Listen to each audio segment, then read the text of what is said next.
What's up, everyone, and welcome to Project XTalk, an Xbox podcast, episode number 159, presented by Save the Game Media. I'm your host, Kevin, and on today's episode, we're talking about the Game Award nominations and was Starfield snubbed. We'll discuss. But before we get to that, introduce my co-host back for another week, JamPackSam. How you doing, buddy? What's up, man? I'm doing very well. It is Game Awards nominees week. The internet is on fire, as is tradition. But things are good. I'm excited to break it down with you here, man. It's funny because Wario64 leaked the Game of the Year nominees like 4 minutes before the video went live, and immediately I was like, "We're gonna do this early. We're kicking off the hatred and the venom." But yeah. It's we got some fun stuff to talk about. All right, we're not gonna be those people, but we're gonna talk about it. Before we get to that, though, this is Project XTalk. We are live every Thursday on YouTube.com/SaveTheGameMedia. If you can't catch us over there, we post every Friday morning on your favorite audio platform of choice. While you're over there, make sure to drop us that 5-star review. Whereas Apple, Spotify, it does help us in the algorithm. If you want to support us further, get early access to Save the Game Media content and exclusive bonus post shows, head over to patreon.com/SaveTheGameMedia. Choose the tier that's right for you, like our current Patreon supporters. So thank you to Bucky Blue, Fabulous Brianna, Brianna's mom, Brianna's brother, Brianna's wife, Nikolai at Night, Cypher Primus, Brendan Myers, Marcus O'Neill, Lillian, Mimi J, The Snack Network, David Hotright, Dave Harp, the Xbox Expansion Pass, Alpaca Tom, and Lee Navarro. Thank you all for your support. We appreciate each and every one of you. Sam, let's dive right into it, man. I've been playing a lot of games, but I want to know what you've been playing before we get to me. Yeah, man. It has been a wonderfully nostalgic week. And let me tell you, there are two reasons why. Mountain Dew Game Fuel is back, and Halo 3 is back in Halo Infinite. And those things are just, it's like life a time is good. They knew they worked together. I'm sure that was like a plan. Oh, yeah. It was definitely a planned thing. I actually, for those that don't know, if you don't play Halo Infinite on the regular, Halo 3 maps that were built in Forge are coming back into Halo Infinite. And there's also a Mountain Dew themed remake of a Halo 3 map that is just fluorescent green through and through that they have thrown. It's phenomenal. I love this stuff. But it's just it's like they bottled up 2007 and put it in the game. It's so good. And I've been playing more of that. The new mini kind of season launched, Combined Arms, that I paid $5 to get the season pass for. So cheaper than a normal battle pass. Yeah. But yeah, I've been really enjoying some Halo. And then also Diablo 4 Season 2. I went back, and it's very fun. It's very fun. What is the difference? I have not been keeping up with Diablo. I bounced when I saw Season 1 coming. I was like, that doesn't really sound like my jam. They did a bunch of those nerfs. What about Season 2 is really getting you in there? So Season 2, I'm one of those people where when I play Diablo, it's not necessarily for like the plot development or anything like that. Like I just want to grind something and just turn my brain off and kill stuff. So I was feeling that way. I've also been playing Alan Wake 2, which I'll talk about more in a minute. But I just didn't want to do a narrative-driven horror game, and I just wanted to like play something. Same way I played Call of Duty or Battlefield. And so with Diablo 4 Season 2, the vampire powers or the abilities are kind of what draw you into the game. And so you collect, I think they're souls, and you can spend souls on different kinds of vampiric abilities in the game. So like they're not major things, but it's like, I think one of them is if you take damage occasionally, like there's a 7% chance of you dropping little explosive blood pellets that'll damage your enemies. Or if you get ganged up on somebody, everybody around you, there's a 5% chance of them being in fear and running away, like stuff like that just adds a nice little touch to the gameplay. But it's just a good time. I'm having a good time. Yeah, that's awesome. Eventually I will go back to Diablo 4. It's still installed because I know in the back of my mind, like, you're going to go back at some point. Like, you love Diablo. You spent hundreds of hours in Diablo 3. Like, that expansion they announced, like, obviously I'm going to go back and play that. I gotta know. I do care about the story of Diablo. Yeah, I mean it's a really good story, and I wish that there were more of those like very high level cinematics that they had in the main game, because it was so good. And but yeah, I'm just happy to be back in D4, and then I'm also still chunking my way through Alan Wake 2, and I'm trying to not treat it as one of those games that I'm just playing to get it done, you know? Like there are a lot of those games where you're like, I just want to continue this because I can wrap it up if I play through it for the next 3 days straight. And I know Alan Wake 2 is special, and I also know that most days this week I haven't been in the mindset to play it. So I'm like trying to balance wanting to get into the story with like the hate of having to do more detective board stuff. So I think I'm just going to put it on a weekend schedule from now on and just kind of like Mm. take it as it comes. But I'm still having fun with it. Still having fun. How far are you in Alan Wake 2? I think I am on the. I think it's like it's split into chapters. Yeah, So I'm yeah, on yeah. chapter 6 of I think both of them. Oh, okay. You're not that far. Yeah. You're the guy say I think each of them have 9, so you're Yeah. So not I'm like that far. 75% of the way through Yeah, both yeah, you're not that far storylines. from finishing it. So like Yeah. weekend duty, you'll be through that in no time. Yeah, I'm gonna try to wrap it up this weekend. Not that I want to like push through and wrap it up, but also like I know what the game is now. I know what the plot kind of is developing into, and I'm ready to like round it out and see what happens. But yeah, so that's what I've been playing. But what about you, man? Enough about me. What's been on the docket? Yeah, so I have been hard at work with my Achilles injury. I can't exercise, which gives me a little more time to like uh, play some games. Actually, where I'm like, well, I got nothing else to do. So I have beaten 2 games this week. Nice. First one, like a Dragon Gaiden, the man who erased his name. I knocked this one out. I had Friday off for Veterans Day.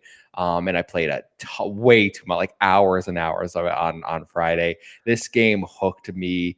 I was like, the way I say is Tales of Arise was my game of the year of 2021. The DLC came out, and I did beat that this week, but I was like expecting to immediately be hooked with the DLC and spend my time there, and instead I was like, I'm gonna do like a dragon first. Yeah. It was the most over the top, absurd nonsense I've ever seen. Like Kiryu basically becomes a secret agent. He has like a little spider grappling hook to wrap people, and then you can upgrade it to get more people. Like by the end of the game, Ooh. I was wrapping up like 4 dudes and flinging them around the arena. You can get rocket shoes where you just like jet propel yourself through the crowd of enemies. It's nonsense. It was great. It was over the top. I loved every minute of it. Good story, very emotional ending. Oh, I think I wrapped it up in about 9 hours, so not that long. Very short experience. Cool.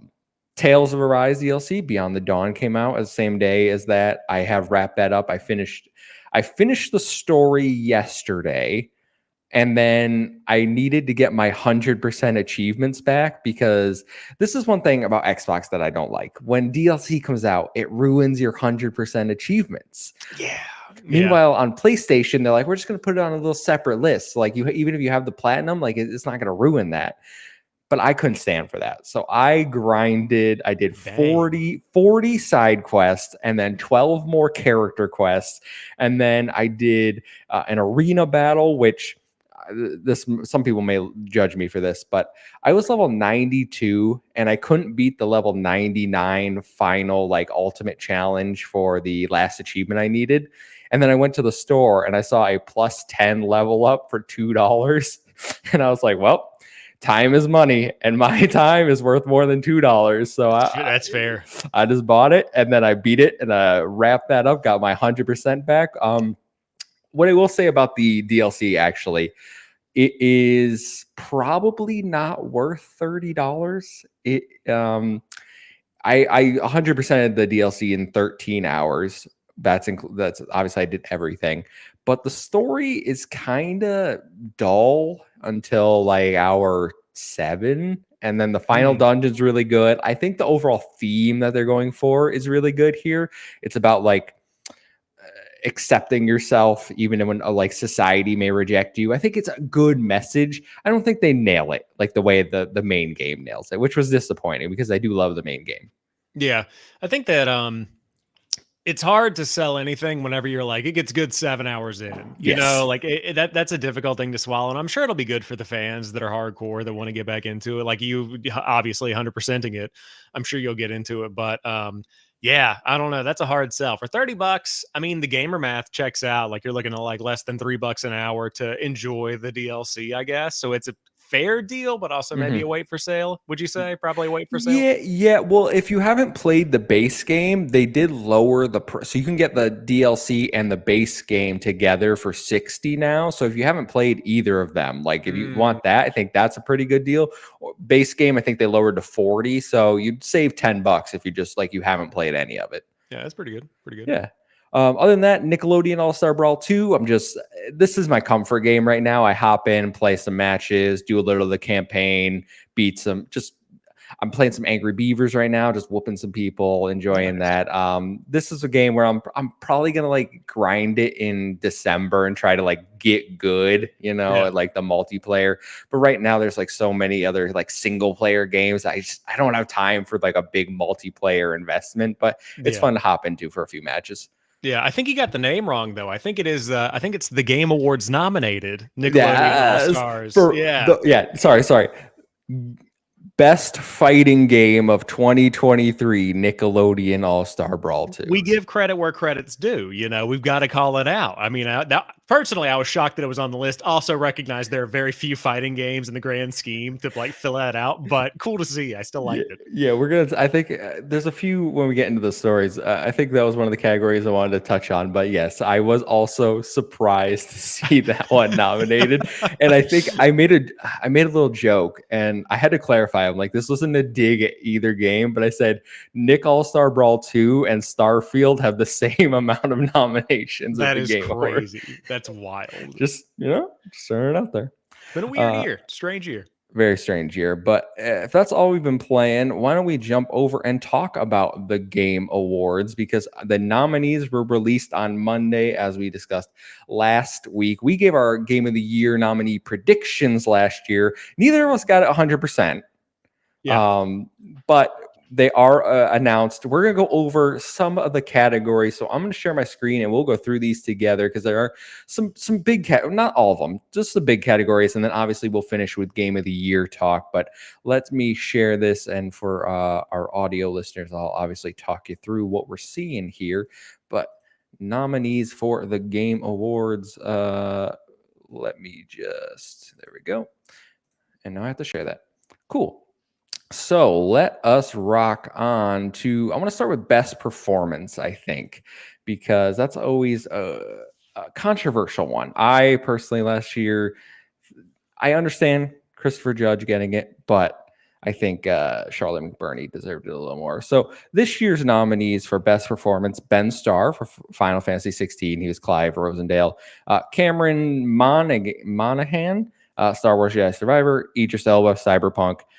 Melanie Liburd for Alan Wake 2. She plays Saga. We have Neil Newborn, Baldur's Gate 3, and Yuri Lowenthal from Marvel's Spider-Man 2. So how many of these games have you played, Sam?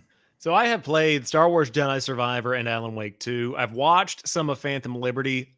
Let me ask you this question. How do you feel about like, I don't even want to like call them real actors, but like TV and movie actors being included in this kind of category?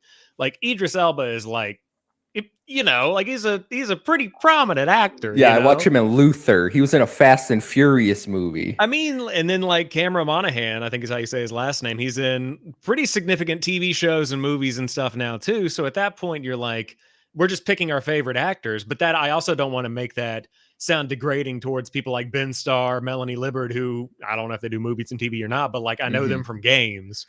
But like, yeah, so to answer your direct question, I play Jedi Survivor and Alan Wake 2. Okay. Yeah, this is interesting for me because I didn't think about it from that perspective. Like seeing Idris Elba up here is kind of mind-blowing, right? Like if he wins, is he gonna be at the Game Awards or is he like a level above being there, Like is he he's like an A-list celebrity.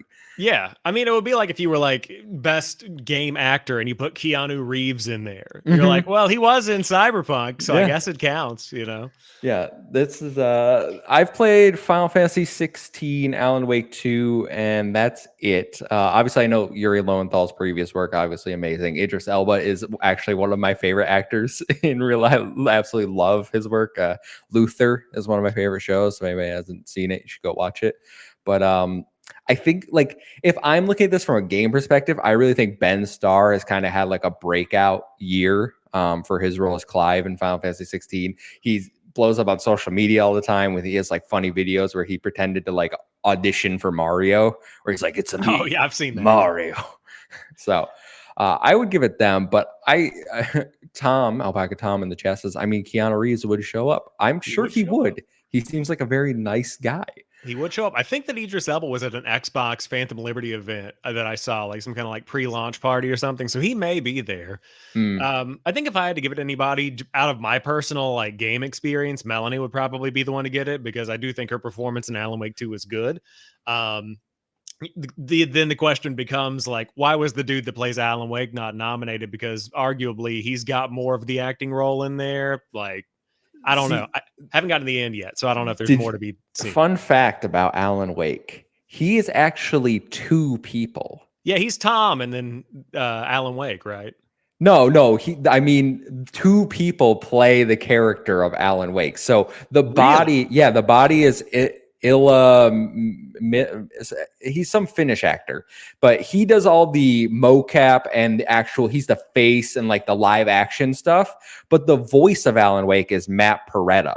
So they dub in his voice over like what they lip sing for the entirety of Alan Wake. Yeah. I didn't know that until I looked it up. Yeah, I had no idea. That's very interesting. But yeah, I mean, out of my personal experience, I'd probably give it to Melanie because I think that Cameron does a fine job as Cal in Star Wars Jedi Survivor and Star Wars Jedi Fallen Order, but it's like he's a Jedi, like he's good. Nothing like, I don't know. Just my personal take.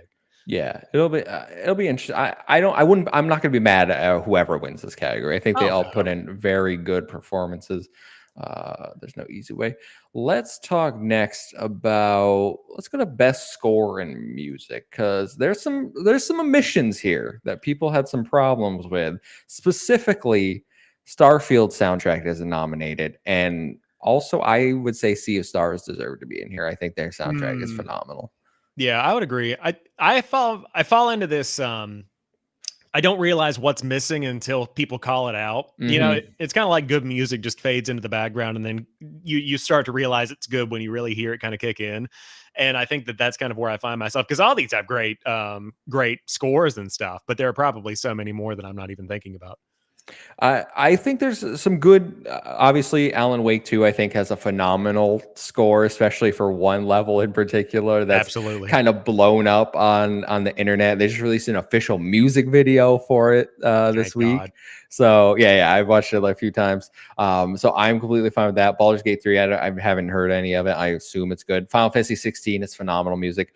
Hi-Fi Rush, glad to see this one getting some recognition, especially in this category, because whoa, now that's a take, Tom. I'd put Starfield over Hi-Fi Rush for sure for musical score.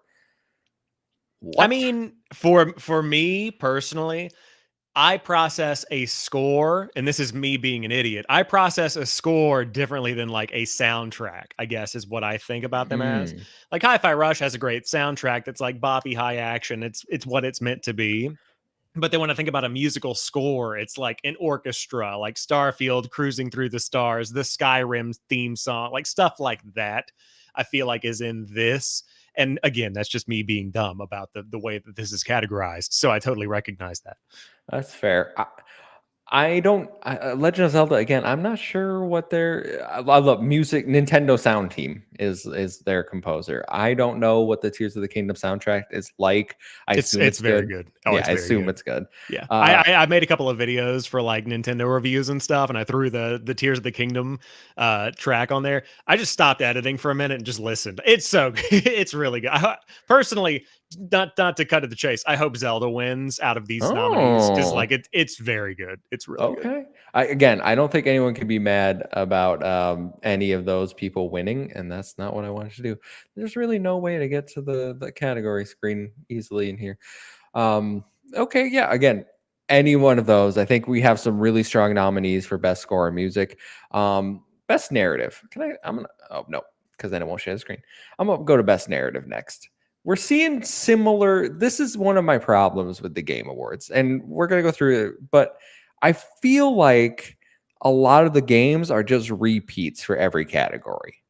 Even if they don't really deserve it, I just feel like they're kind of like, we'll just put it in there. I also think that there is a huge potential for there to be a lot of recency bias with Final Fantasy 16 being the outlier. Obviously, they came out way earlier in the year.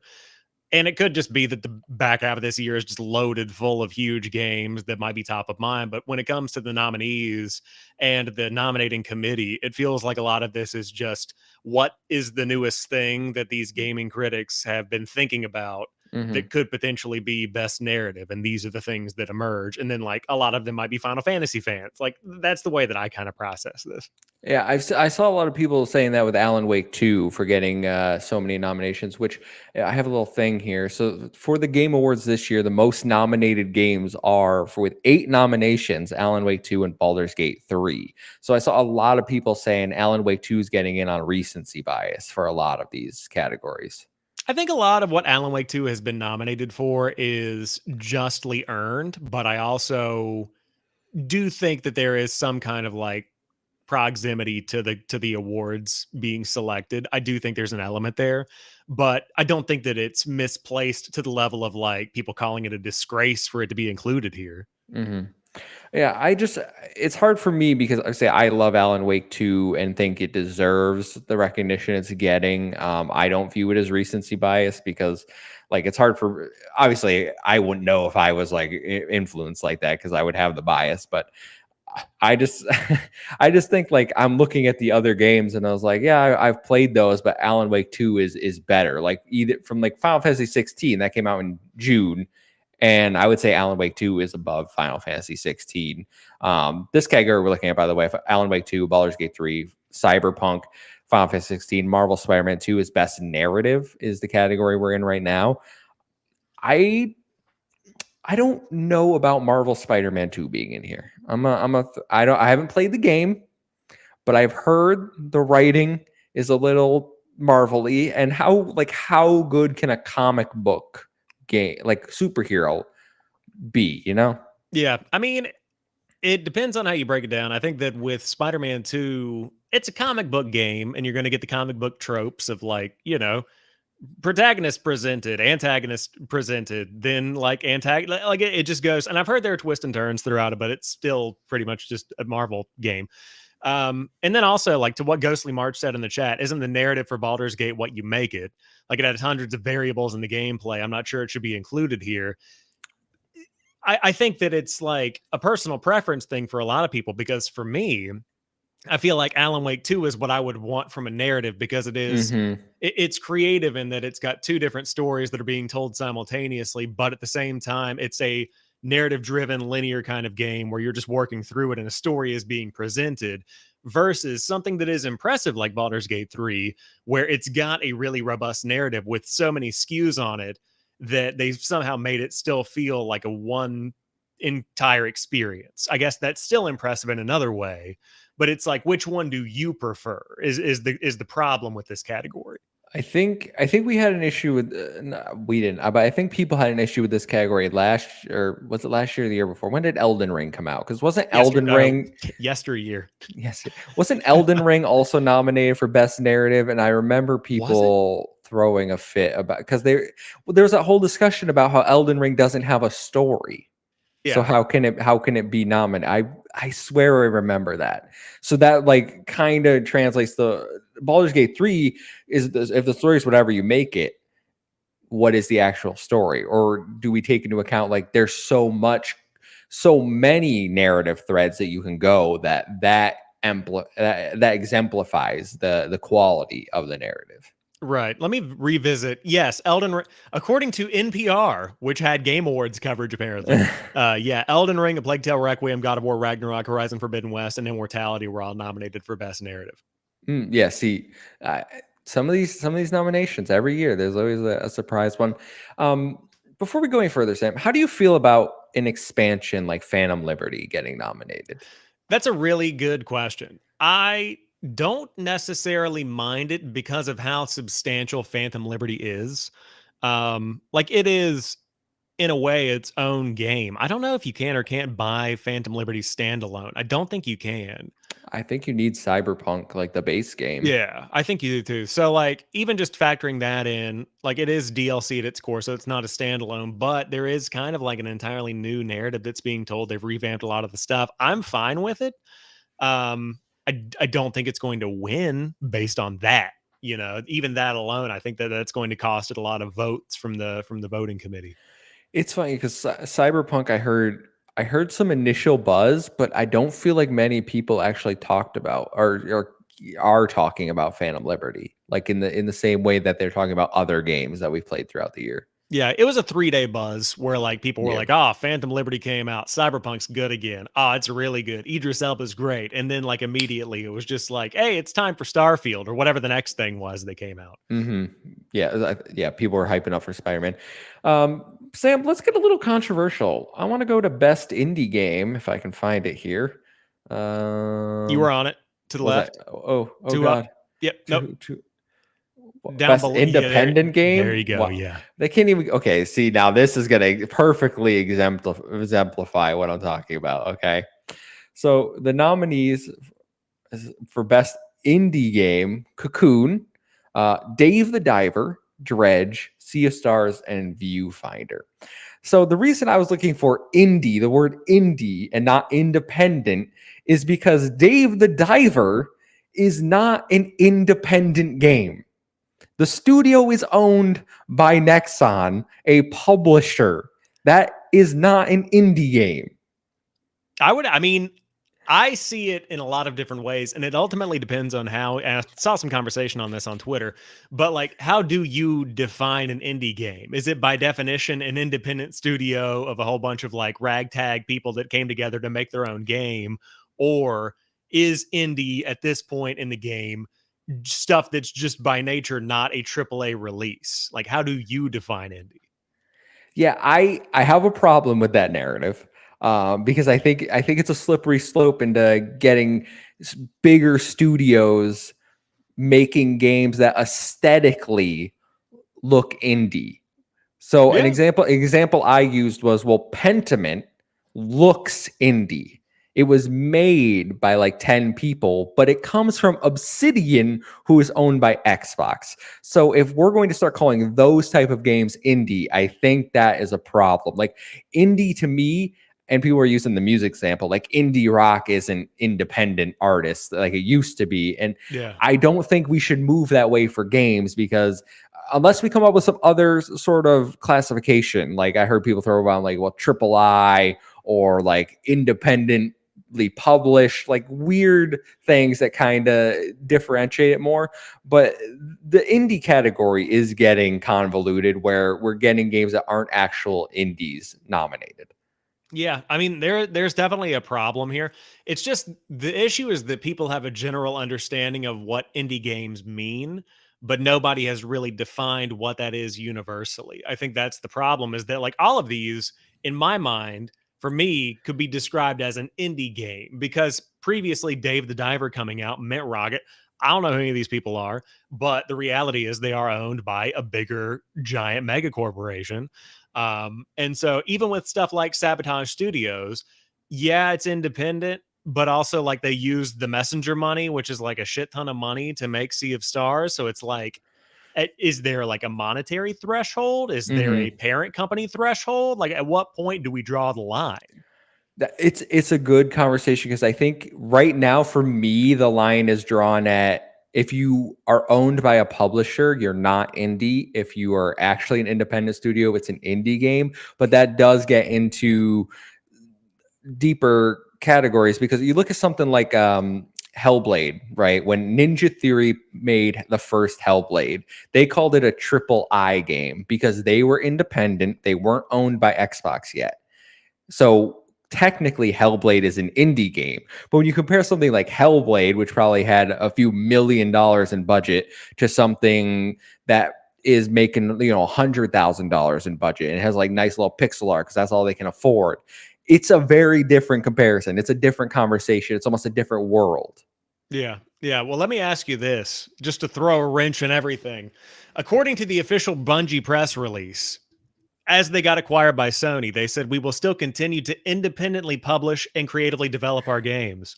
Does that make Destiny 2 an indie game? So this goes, Tom brings up in the chat, indie is lower budget and not big dev studios, a few men, women, but not a whole 200 plus team. I think here's now this is another thing, because like if you're self-publishing, but you're the size of Bungie, like Bungie is big. Yeah. I wouldn't call that indie, even though I just said technically independent. I mean, they're not anymore, but when they put out Destiny 2, they were by themselves, right? So technically, they might have been owned by Activision. I don't think they were owned by. I think they had they had the publishing agreement with Activision. I think that's what it was. But you get my example though. Like if Bungie was by itself and was like, hey, we're going to put out, Larian Studios, TGI, and the Larian Studios is currently independent, but Baldur's Gate 3 surely costs millions upon millions of dollars, and they have a big team of hundreds of people working on that game over there. To me, I don't know if that's an indie game. Yeah, it's muddy because like if something is independent by definition, but they have $300 million to make their game, is it still an independent game? At the same time, if it's a team of 10 people working within Obsidian that's working within Xbox that works within Microsoft, like you're in this little Russian doll of money. So like, are you independent? There's no answer here. I think we should go off of vibe going forward. Like if it has the vibe of an indie game, like what was that trumpet game that was on Nintendo Switch? Trombone Champ. Yeah, like Trombone Champ, indie game. Dave the Diver feels like an indie game. Like I feel like those feel like indie games, even if they aren't actually independent. But that's just me and probably not reflective of the gaming industry. I think it's reflective of the gaming community, how they feel, judging by my Twitter responses this week. I think the aesthetic argument is the one that's currently leading the way, but maybe we do get to a point where we have triple I or double I, like we have triple A, double A games, even though we see less and less of the single A games. And then we could have truly, like at that point, it just gets a bit much for people to talk about. Are we sure these aren't different types of batteries at this point? Like I need 3 AAA, I need 2 AA's from my Xbox controller, and then I need to go find some triple I's to play the game. I'm gonna need 3 triple I's for Dave the Diver. Anyway, I'm hoping Sea of Stars takes best indie game, because I do love Sea of Stars. Yeah, I think that it should. I think that it should definitely be Sea of Stars. Just the amount of game that's there. My fiance's played it almost all the way through it. I think she actually finished it. But just watching it, like you can tell that there was definitely a passion project. So that's really cool to see. I also love Cocoon's call out here as well. I think this is a tough category because Dredge obviously blew up. I think that sold over 1 million or so copies. I think it just got DLC. Dave the Diver was huge. That blew up. Cocoon, I heard good things about. I don't know when compared to these other 3 if it can win, but I think it's a good shout to be nominated. Yeah, definitely. If you want to, not to direct the show or anything, but there was the other indie category that I really appreciated being included as well. Did you see that one? Is it best debut indie? Best debut indie game. I really appreciated this being included and differentiated because I feel like this gives a spotlight to additional indies outside of just a singular category. And some of these are deeper cuts, if you will. Like they're still pretty surface level and there are still repeats, but it is cool to see Pizza Tower and Vimba being included in the Game Awards. Alpaca Tom in the chat said he fixed the issue. We're just going to call them B games. Perfect. Yeah. Just like the B movie with Jerry Seinfeld. Yeah. You know, a tangent. We were having not a giveaway, like a blind auction at work where people come in, they sell their old junk to people. It's like, you want some like cheap Christmas gifts? Someone put a stack of DVDs. I found out later it was my director, but on top of that stack was the B movie. And I was like, the quality of the stack when that's the leading, that's the leading movie. Yeah. If you're going to move into B movie and then all Shrek movies below that, and then the spinoffs with the babies. And then like, it just keeps on going down through that. Best debut indie: Cocoon, Dredge, Pizza Tower, Venba, and Viewfinder. Again, 3 out of the 5 we just saw. Pizza Tower is one I heard good things about. I think that's on Steam only, if I remember correctly. Yeah, I had not heard of Pizza Tower before. No? Okay. That's look that one up when you get a sec. Venba, I really liked. I think that has a very emotional message for those that like those sort of games. And it's only like an hour long, so that is the definition of an indie for sure. Yeah, I would agree. I think that I don't know which one will win that. I voted for Cocoon though, just because it's such a good game. And of course, again, there could be debates about that one because it comes from former Limbo devs and like people that worked on big indie games. But like, I digress. I like the category. Let's go to best RPG. We're wrapping down the individual ones we're going through before we go to game of the year. Best RPG: Baldur's Gate 3, Final Fantasy 16, Lies of P, Sea of Stars, and Starfield. This is Starfield's one nomination in the best RPG category. I voted for Starfield here. That is clearly my bias. I love Starfield. I haven't played Baldur's Gate 3. I do take exception with the fact that Final Fantasy 16 is in this category because it's barely an RPG, if you even want to call it that. It's Devil May Cry with Final Fantasy skin. More of an action game than anything. It's 100% an action game. There's no role-playing elements to be found in Final Fantasy 16. And I mean, to some degree, I don't know if you want to open up that can of worms, but like Final Fantasy 16, pretty clearly an action game. Lies of P, I mean, like, I feel like Baldur's Gate 3 definition of a role-playing game. Yeah, like, it's Dungeons and Dragons as a game. And then Starfield, like, I don't know. Much like indie games, what's your definition of an RPG? Like, literally, are you playing in a role or is it a game with a skill tree? Like, what do you describe an RPG as at that point? Listen, some people are Kevin's gatekeeping. You're damn right. I'm gatekeeping RPGs, okay? Because I see people over there saying Horizon Zero Dawn is an RPG. No, it ain't. It's an action adventure game, all right? God of War is not an RPG just because you got a skill tree, all right? That is not an RPG. Just you put armor on Kratos and that was making an RPG, okay?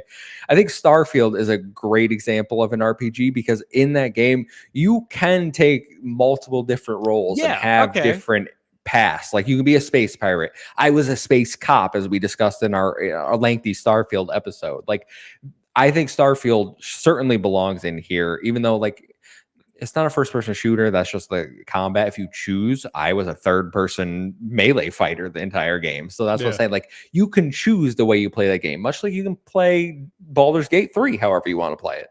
Right. Yeah. No, now that I'm like getting my memory jogged on Starfield, yeah, totally different branching paths, potentially more than we've ever had in any kind of Bethesda game. But out of all of these, I think Baldur's Gate 3 still takes best RPG of the year. Just because, like we said earlier in the chat, there are so many different options. Like you can do anything you want. You can have sex with a bear, dude. Like that's RPG of the year. I don't know what clip and put it on shorts. You know it's gonna get it. You know it's gonna get it, man. Whether you want to or not, you can have sex with that bear. No, whether you want to or not, you will. Just out of curiosity, you will. You got to see the seed. I mean, you will consensually have sex with the bear in the game. Yeah, Lies of P I haven't played. I don't know how many role play. Like I know you can choose to like lie or tell the truth, but is that big enough of like a role play? I don't know enough about Lies of P. I've heard amazing things though.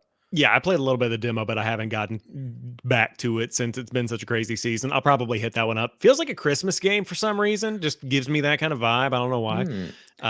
But yeah. You know what I would like to see before we jump off RPGs is a separate category for JRPGs, because I feel like there is a clear bias towards Western RPGs, or RPGs that present as Western leaning games, because man, there were some really good JRPGs that came out this year, like, and they're just nowhere to be found. And I think it's because like the games media at large doesn't play those games. Like they are more Japanese centric. Like I'm sure the Japanese outlets, Alpaca Tom point, Western RPGs sell better. 100%.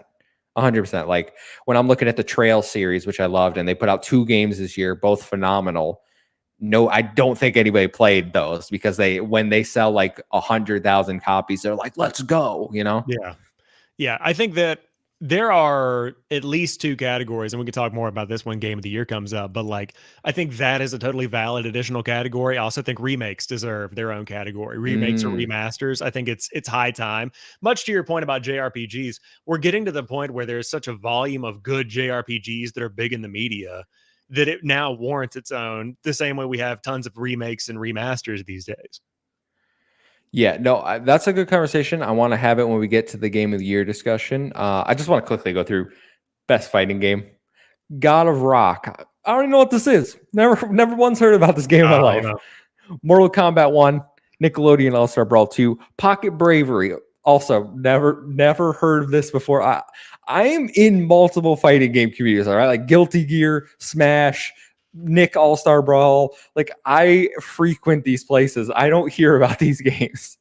It is apparently out on PlayStation 5, Switch, PS4, Xbox One, and Steam. I would assume mobile. It's called Pocket Bravery, right? Come on, Yes. Don't leave me hanging there.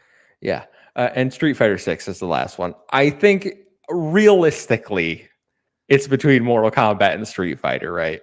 I think realistically, it's between God of Rock and Nickelodeon All-Star Brawl too, personally. I would love Nick All-Star Brawl. I voted for it just to try to get the chaos of like Pocket Bravery winning. Could you just imagine the explosion on the internet? Oh my God. It's like there was a fan voted category, 100% fan voted category last year, and it came down to like Sonic and Genshin Impact, and they were like botting the votes or something. And I'm fairly convinced Jeff got rid of that category just so communities couldn't do that.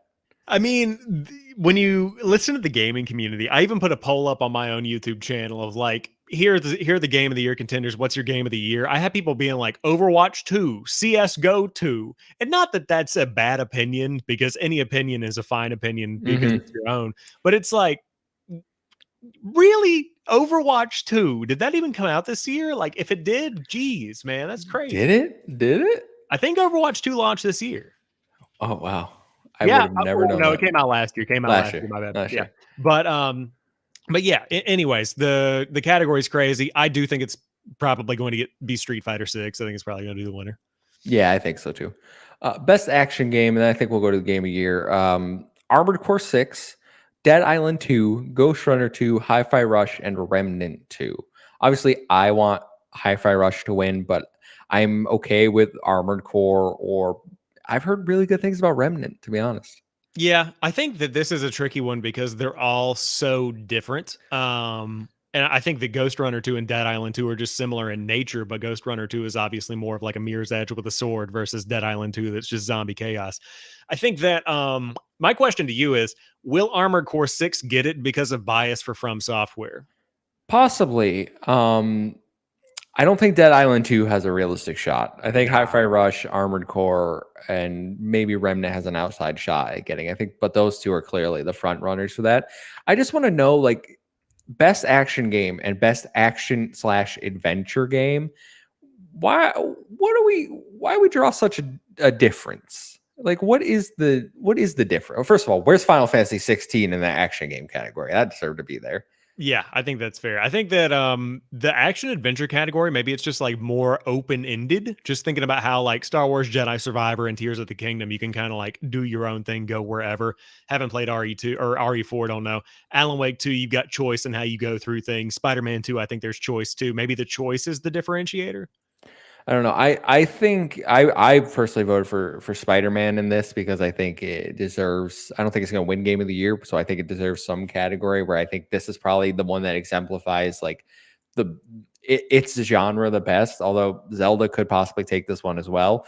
Alan Wake 2. This is the one category where I'm like, I don't really know if it belongs here. Nah, the combat is such in Alan Wake 2. The combat is not. It's not great.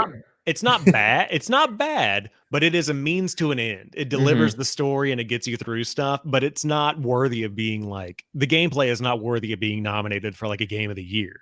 Yeah, no, or a game award, I should say. Especially for like action adventure. Like, I don't, not for me. Not for me.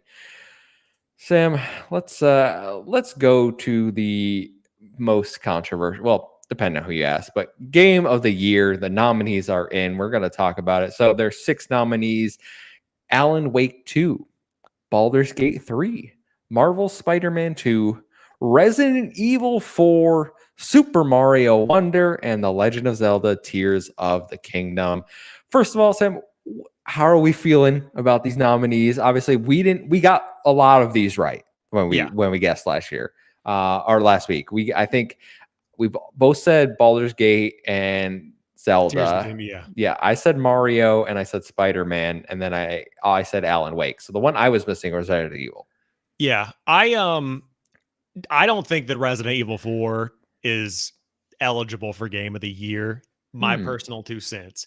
Now, I made content around this and I got told otherwise by hundreds of people. So I totally hear people out there that are like, Resident Evil 4 plays so differently from the game in 2005 than it does in 2023. They've remade this, remade that. Yeah. I get that it's been redone a lot, but at its core, it's the same game, the same story, the same characters that are being told. And when you pit that against Baldur's Gate 3, Alan Wake 2, like comparing those, it's still something old that has been made new. So that's why I feel like there should be a remake category and a remaster category so that these games can be given the time to shine. But it just doesn't feel like a game that could be going up against like brand new games that are coming out, especially in a year where we've had games like Diablo 4, Starfield, Hogwarts Legacy, all these other games that are like massive new stuff.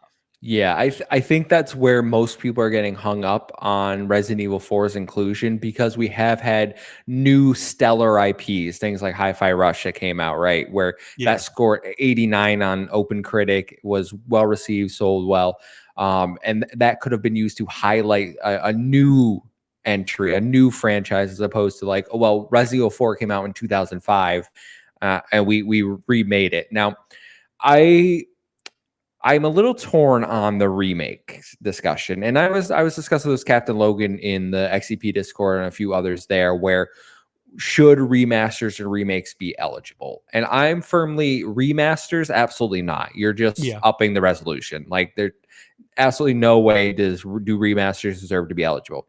Remakes, I think we're getting to the point now where remakes there's a differentiating remake thing, where you have something like The Last of Us Part 1 remake, right? Where they remade the game, but it is just the same game. They just made it look better. They can say they remade it from the ground up. They put more work into it, or remaster, great. But you didn't change anything. Things like that, I don't think deserve to be nominated. Then I would say you get something like Resident Evil 4 and Dead Space remake, where, again, they remake the game, but they change a few things, whether it's like a few level designs, tweak some gameplay mechanics. They change something that is like improves the experience fundamentally. And then you have something like Final Fantasy VII Remake, which is like, we're telling a whole new story, like things are going off the rails, like that's a reimagining. And that's probably the biggest one where like that is clearly eligible in my mind. Yeah, no, I think that there's a lot of validity there. I think that even I contradict myself, because I look at even the Resident Evil games and you compare Resident Evil 2 to Resident Evil 2 Remake. And in my mind, my immediate reaction is like, oh, well, that's a brand new game. Like that, you know, like the POV change, the gameplay is completely different. Like, it's a modernization. Like, yes, that feels right. Resident Evil 4, if you look at gameplay side by side, like, yeah, it's hugely better in so many different ways, but it's still like third person action game. Like, it's kind of the way that it's always been. So like, I could be convinced either way. I'm still leaning towards no for Resident Evil 4, but I totally hear you on like the remakes versus remasters right there, aligned on that like the remasters definitely, like Metroid Prime Remaster does not deserve any kind of like recognition for coming back and bringing back that old GameCube game, even if no matter how good it is. Yeah, no, I agree, but I understand like in people's minds, like, oh, it's a new game. Like, to them, like, I'm not a Resident Evil fan. Like, I can't speak to it. But when I speak to my brother, he thinks Resident Evil 4 is phenomenal. Like, it took the best survival horror game ever and made it better. Like, it changed some stuff significantly enough for him that he feels like it's a worthwhile experience to go through. So it's hard for me to tell those people, well, that shouldn't be included, you know? Yeah. No, I mean, I still feel like just with I mean, games like Lies of P, when it's Yeah. brand new and doing so many new things, like it just feels weird to shun that and then just, Hmm. put RE4 up there. No, I'm with you. But speaking of being shunned, there's a game here that isn't nominated that people are quite upset about, and it's on our thumbnail, and that is Starfield, Sam. So I saw a lot of people claiming that the Xbox tax, quote unquote, has been into effect on the Starfield. I've seen this claim with the Modern Warfare 3 scores, where it's getting the Xbox tax and getting lower scores. Yeah, I think that term is stupid.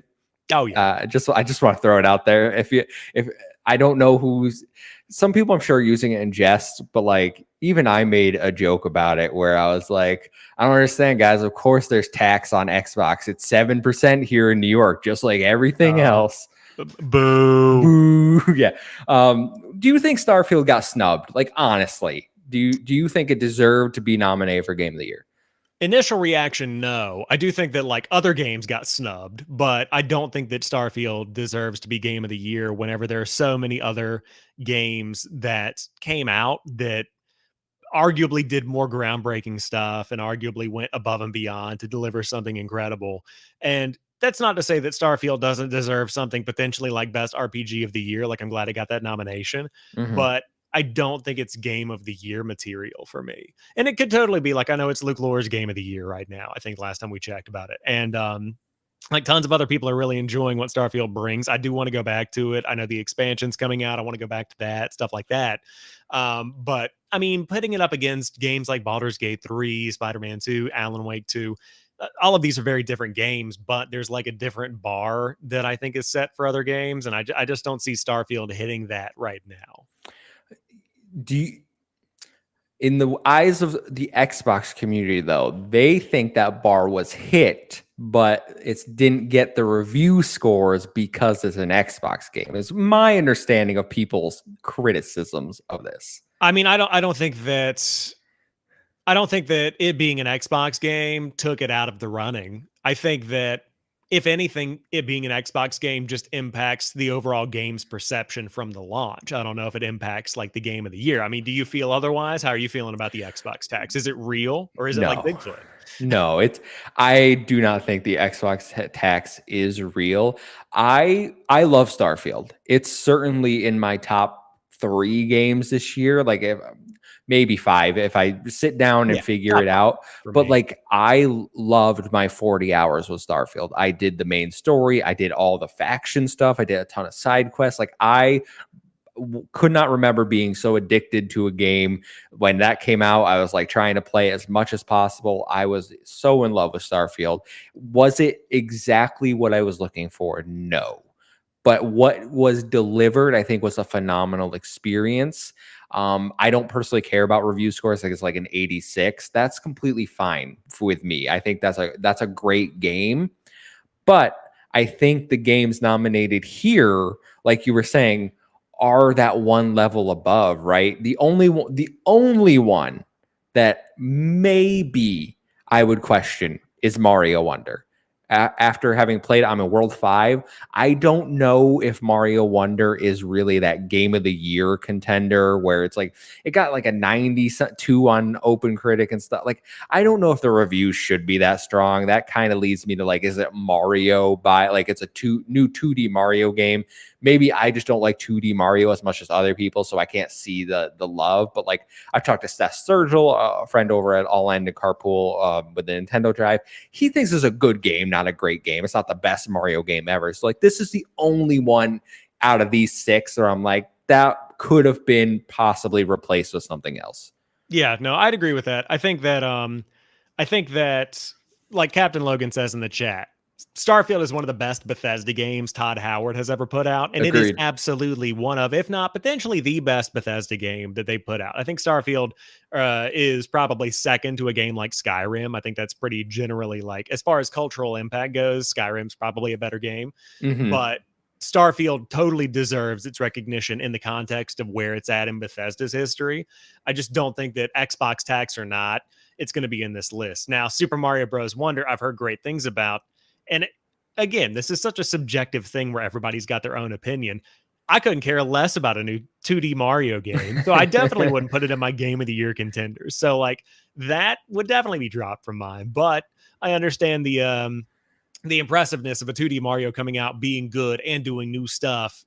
What is it, like 10 years after the last one came out, 8 years, something like that on 3DS. But yeah, it's been a while. And Ghostly March in the chat says, but also let me play as Toadette. So sure, give it a nomination. Which again, I wish all the characters felt different in Mario Wonder. They don't. For Shamam, thanks. I don't know if I've seen you around here. Thanks for checking out the show. The only way you think Starfield is Game of the Year material is if you only have an Xbox and can't play outside the ecosystem. I unfortunately Sam only has you only have an Xbox, right? Yep, only have an Xbox. Yeah, and you don't think it's Game of the Year. Nah, I mean, like, there's such a misunderstanding in the community around the idea of like people with Xboxes only defending Xbox games, and there are totally people out there that like that.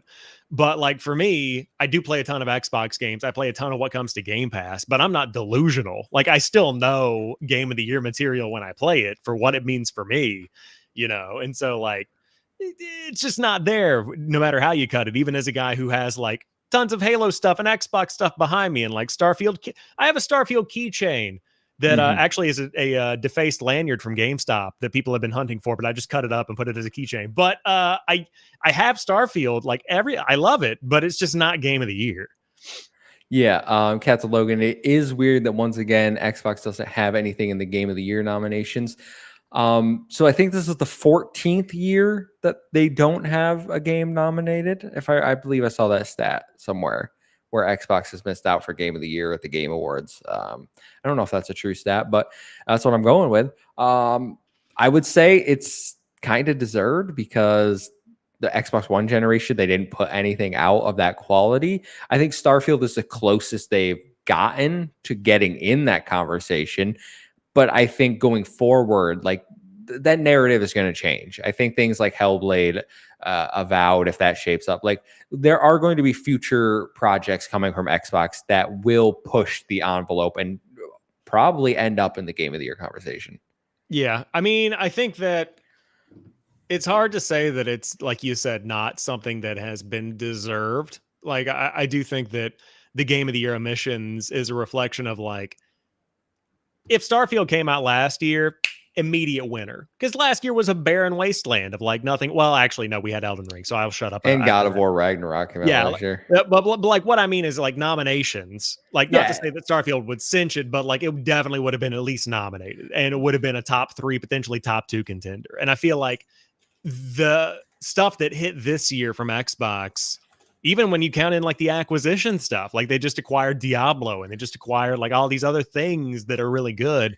It still isn't a year that's packed with like really good stuff across the board at every level. And so it's hard to compete with the best. Yeah.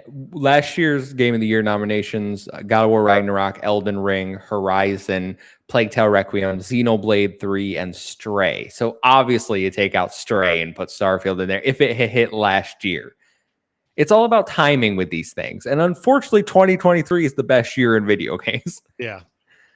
I was just saying it in the chat, but I'll say it again right here. Like games like Sea of Thieves deserve recognition for like best community support in a field that was definitely an unfair category. We don't have to go back to it, but just like looking through what people are saying in the chat. Yeah, like there's a lot of things they got snubbed, but Starfield isn't one of them. Yes, I would agree with that. But Alpaca Tom, who is in the chat and who I met in real life for the first time this past weekend, he dropped by to give me a capture card. He says, realistically, what do you think Starfield needed to make it a true Game of the Year contender? Personal experiences aside, what do you think would have been better to appeal to the masses on another level? I have a pretty good answer for this one.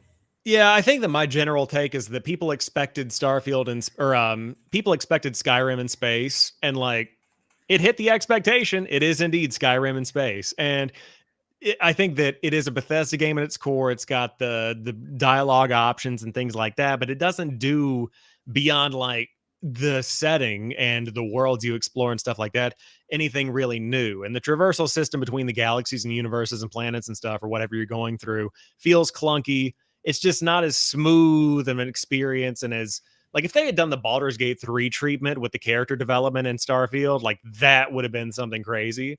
but it still is just like branching dialogue trees and stuff like that. So I feel like it's just not as deep as it needed to go or as detailed as it needed to be to really like hit like it needed to. You know what? You know what would have probably pushed it up at least a few points is if it didn't have so many fast travel and loading screens. Oh yeah. If you could actually take off from a planet and fly out of the atmosphere, like you had that level of immersion, I think Starfield would have been better received, because a lot of the criticism I hear is like, it's just opening a menu, clicking where you want to go, fast driving there, talking to this. But like, but if you could have immersed yourself into that experience more with the space stuff, I think that would have been better received. Also, maybe we didn't need 1,000 planets when most of them were barren. That's another thing that probably could have taken Starfield to the next level. I mean, I get the point of having the amount of like barren planets to really make it feel like you are exploring the galaxy or whatever. Game of the year, if I had been able to land on gas giants, dude, that's what I really needed to be able to do, is land on stuff that is literally just a cloud. But yeah, I mean, the thing that's missing is that I couldn't land on a planet, run to an outpost, take out the outpost, run back to my ship, and immediately seamlessly cruise back off and go do something else. Like it needed that No Man's Sky style situation. And it just didn't have that. It's like, and then the leaping system and figuring out how to build the right engine and like the battery, like all the stuff you had to put on your ship to jump to certain points and things like that. It became a pain if you wanted to really get into it. And so, just, I think that's just the Bethesda stuff in it, you know, like that's what their games are. And that's not to say that they're bad, but it's not the best choice if you're trying to shoot for game of the year, I guess. Yeah, no, because there are things in Starfield that I just didn't interact with. Like the base building, I didn't touch the base building because that's not something I want in a game. Like you could have removed that and I would have been a plus for me. All right. Yeah. I mean, the cool thing about Starfield is that you can do whatever you want to in it to some degree. Like if you don't want to do base building, you don't have to. If you just want to go slice people up as a space pirate, you totally can. And so in that regard, potentially best RPG of the year. But like, yeah, for the other stuff, there's a whole lot of game there and a whole lot that I'm never going to touch. So I hear you. Ashaman says Starfield has two main issues: the disconnection and the writing. I'm not sure what the disconnection is, but the writing, I get what you're saying. So, you know what, Sam? Additionally, for Game of the Year, make the companions a little better. Like you only have really 4 main companions, right? And they're all like kind of goody two shoes. Andreja is like the only one that's like interesting and worth hanging out with, personally, in my opinion. Like Sarah sucks. You don't like Sam Coe? Come on. No, I don't like Sam Coe. What? You don't like his hat? What about his hat? That deserves some points. The hat's pretty cool because I definitely stole it, but that's just me. No. It does have a good story. Like I like the story of Starfield. It takes a little bit to get going. Some of the side stuff is really good. Some of the side stuff is not really good. So it was just a little inconsistent, but there was potential there. Like again, great game, not Game of the Year though. Yeah, I'd agree. Sam, I think that's all we have for the Game Awards topic, though. So why don't we jump over to our one listener question for tonight's show? And it comes from Brandon, who, if you want to write into the show, you can do it in our Discord. The link is down below, or you can tag us at Save Game Media over on Twitter. Brandon writes in, says, since the Black Friday stuff is announced early, what are your top 5 best deals? And we don't have to do 5, but did you have a chance to look at the Black Friday deals for Xbox? I have not. You go first, and then I'll look them up.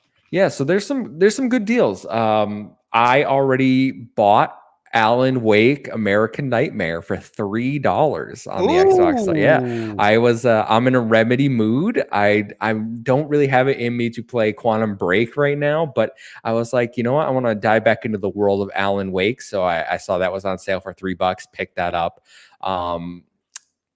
Other than that, some controllers, there's $10 off, I believe. And I think the best deal I've seen is at Target, where you get Diablo 4 and an Xbox Series X for $450. That's pretty good. So you save like almost $100. Yeah, that's very nice. Definitely. Very cool. Yeah, I'm just looking through stuff right now off the cuff. I mean, all know I've been shilling out for it over the past couple of weeks, but Battlefield 2042, $52.50 off right now. Looking like a pretty big reduction of 75% off on that one. I also see BioShock Collection is 80% off, so $40 off the total price. It's a really good price for a whole lot of games there. I also like the controller deals as well. If you're somebody like me that likes to get the various different colors for things, like if you like the greens and the blues and the reds and stuff, I think they normally go for like $40. I don't know if we've seen any deals on it. I would love to see more expansion card deals as well. I know people have been hunting those. I did see a deal. It might have been Target, but they were like at $65 or something. Oh, that's pretty good. I mean, for the smaller one or the bigger one? I would assume the smaller I one. think the 1 terabyte was 65, and then a little more for the 2 terabyte one. The 1 terabyte is pretty good. I mean, I have a 1 terabyte and it's done me well. Also, shout out Bulletstorm Full Clip Edition is 90% off, I think. Phenomenal game. Bulletstorm is great if you haven't played it. Just a dumb action game. Also, a ton of Call of Duty games on sale, but don't buy those because they're coming on Game Pass in like 6 months, probably. That's I saw Immortals of Avium is at like 30, I think, or 35, Yeah. something like that. And part of me was like, that'd be a good one to pick up if you're interested. If you don't have Game Pass, I think that you should definitely pick that one up because from all I've heard, and Luke and Logan are in the chat, but it's a good game. It just came out the wrong time, and they just did a new update for it. My thing is it's going to be on Game Pass with EA Play soon, so I'm probably just going to hang off, especially because I have other things to play right now. But it does look good. I would say I know Target is having a buy 2 get 1 free deal on physical games if you're a physical gamer. I did notice in my local Target that there's a little disclaimer that says does not include PlayStation and Nintendo first party. Wow, really? Yeah, and I went over to their Switch selection, and then I was like, but you only sell Nintendo first. Like, you've cut your selection down so much. That's all that's here. So what's the point? Yeah, let me tell you, man, there's nothing that makes me more depressed than going to a Target video game aisle and remembering what used to be with like the kiosk that you look up and you play demos and stuff and you like have the beautiful setup. Now it's just this. They've printed off little pieces of paper with printed pictures. It sucks so much. It's so bad, man. It's just depressing. I think about what used to be, and then I think about like the move towards digital. Also, to continue my 5, Dead Space Remake is 50% off. That's a killer deal. Also on Game Pass, but still a good deal. Not everyone has Game Pass, and if you want to save some money, if you want to own it, go for it. Yeah, good stuff. Yeah, tons of good deals. Definitely dig into the Xbox stuff if you are as the listeners probably are, an Xbox owner. It's worth your time. Yeah, Xbox is live right now. I think PlayStation goes live tomorrow. I'm going to be looking over there, seeing if there's some stuff. My Target Ghost in March has a Nintendo Switch kiosk. Everything else, nothing. If you have a Target that has the like actual kiosk thing, and they've somehow hooked a Xbox Series X and a PS5 up to it, cherish that memory. Take pictures, send it in, tag us on Twitter because I would love to see that stuff. I'm a sucker for nostalgic video game aisles. The Target closest to me just has a little TV where you can play like the Switch. Yeah, I've got other that. Target like 15 minutes away, they have probably an 86-inch TV set up with like cushion, like circular chairs, like a little lounge area, and they have like multiple Switches set up, and it's like nuts. Yeah, I was like, they're going for the Nintendo audience, and then you go to their Xbox section, it's like the back end where they put the clearance stuff. Yeah. I think we have it's like a 45-inch Switch section, like a 45-inch TV, and then just some Joy-Cons and a Pro controller. And then like the Xbox side is just, like I said, the printed pieces of paper with the box art on them, and then like 3 boxed games and a whole pile of Xbox Series S's, and that's it. Like that's just what the aisle looks like now. It's pretty bad. I saw lots of Series S's. I saw some Series X's in the wild recently, which I don't see very often. So there are some deals. Make sure to check those out. But Sam, thanks for hanging out with me, man. Where can people find you and your lovely content? Yeah, you can find me on TikTok, YouTube, Threads, Instagram, all the places at JamPackSam, talking about gaming news throughout the week, making all the short videos, and also, ranking games with my friend here on the old podcast. It's always a good time. That's right. Well, you can find me over at the Muffin Mon on Twitter or X, whatever you want to call it. It's a 1-7I and 0-7A. Follow us at Save Game Media, like I said, over on Twitter. Stay up to date with all of our latest. Until next time, which, side note, for anyone that's made it this far, I was about to do my thing. I don't know if we're going to have an episode next week because it is Thanksgiving here in the U.S. Sam and I are talking about maybe a little interstitial episode, but we'll let you know. Until next time, goodbye.